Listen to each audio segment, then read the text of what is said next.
exactly do we need to do when it comes to strengthening Africans' financial institution? Mbuki, this is for you. Thank you so much for that question. And just to say, building up in the response to that question is talking about the finance meeting that happened 2 weeks ago, or is it last week? And it's just to say that there's a lot of discussion about special drawing rights and seeing how many African countries have a lot of debt. And you may just give an example with the Kenyan context. I mean, we have a lot of tax, a lot of debt burden right now. We are even extending to our limits, and that happens to so many African countries. And even while we are having a COVID-19 pandemic, we are looking at, okay, how can the government be able to even manage this pandemic? We are now at the third wave. How do we manage this pandemic, but then also cushion our citizens? So this is a very critical conversation, and just thinking about, okay, how do we leverage on the international efforts? Because, for example, we have seen even with COVID, if one country is suffering, if one country is not managing the pandemic better, we are all suffering. If someone is suffering somewhere, it spreads across the continent, and we must therefore come together to be able to deal with such to deal with the pandemic. And that's why there's a lot of discussion about the special drawing rights, and just seeing how can IMF be able to support or boost the reserves of these countries. And that goes, and these special reserves you're talking about, how do we ensure that we are managing the foreign exchange conversation? How do we ensure that we are, for example, we are able to manage our debt and be able to say, okay, this is what we have, this is what we have in our reserves. We can still ensure that we'll be able to pay back your debt, but probably hold off the debt conversation first, as we have a pandemic to deal with. But most importantly is also just thinking about how do we also locally as countries be able to manage the pandemic. And I think for us is better management of resources, and just ensuring that we are taking care of the most vulnerable, as what Anika was talking about, because our economies are very informal. And by the fact that they're informal, we also need to be very critical about how do we take care of these vulnerable communities or groups to be able to live out of this pandemic. So I think for me, it's just thinking about, okay, the vulnerable groups, but also seeing how can we bring efforts from different countries, and especially for G20. And just maybe where I'm very particular about domestic solutions as well is because if you look at, for example, the special drawing rights, you'll see that the G20 countries, because they have bigger economies, bigger populations, for example, they'll still benefit more than African countries. And actually, African countries will just get 5% of it. So it's really thinking about, okay, we have these resources, we get the special drawing rights, yes, to boost our reserves, to be able to manage our debt, but then how do we internally be able to manage our resources, our foreign exchange, for example, and even you talked about the shrinking export. But then also you've seen a lot of challenges, and especially in the borders, of how movement of goods, the protocols, the COVID-19 protocols, but also it's to see how do we leverage on technology to be able to cap some of the challenges, and especially at the borders, because those checking points are also very not...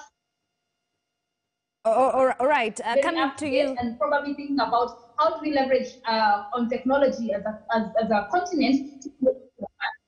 Okay, and I'll pick from where you left off. Better management of resources is needed. Anika, coming to you, I'll give an example. Kenya is set to get around 34 billion shillings from IMF next week.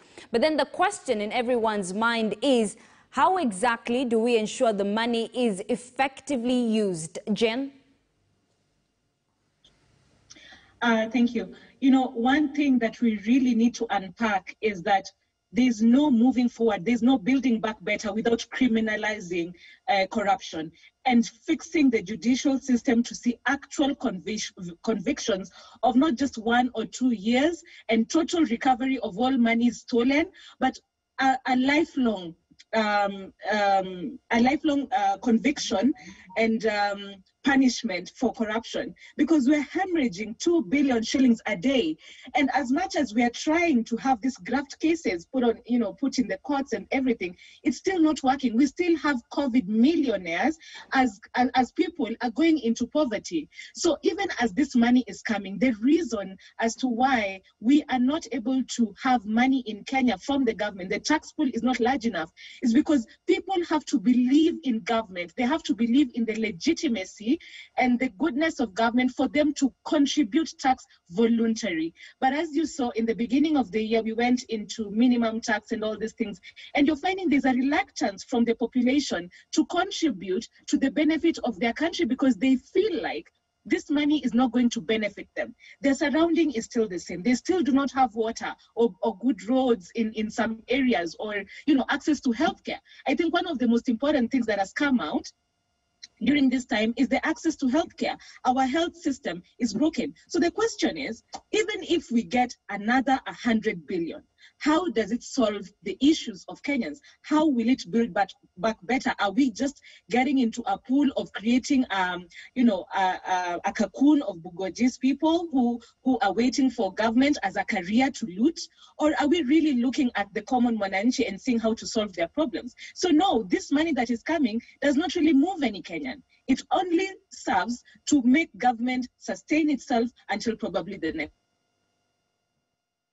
incentives there. I want us to talk about international trade, which is very critical, especially for economic recovery. And Mbuki, coming to you, the African Continental Free Trade Area has been discussed for quite some time now. And now there has been talks in different quarters. They're saying that the COVID-19 pandemic could pose a great risk to this. Do you think so? Yes, of course, by the fact that if you look at the African economies, they are very different.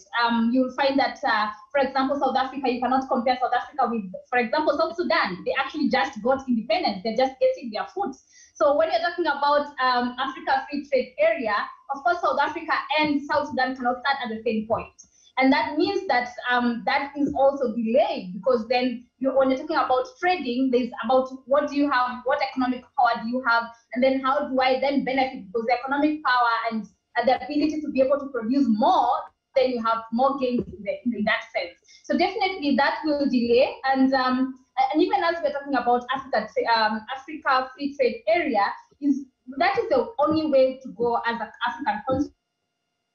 Maybe because we need to trade more and be able to see how best can we be able to have as many exports as possible. But it's true, COVID will delay the COVID-19, the FCTA, mainly because of the delay in COVID-19. And actually it has exposed the lesser economies much more, because now you are dealing with a health pandemic that has to be prioritized. And that goes against what the point that Anika was talking about around education, because we are talking about sustainability of that country.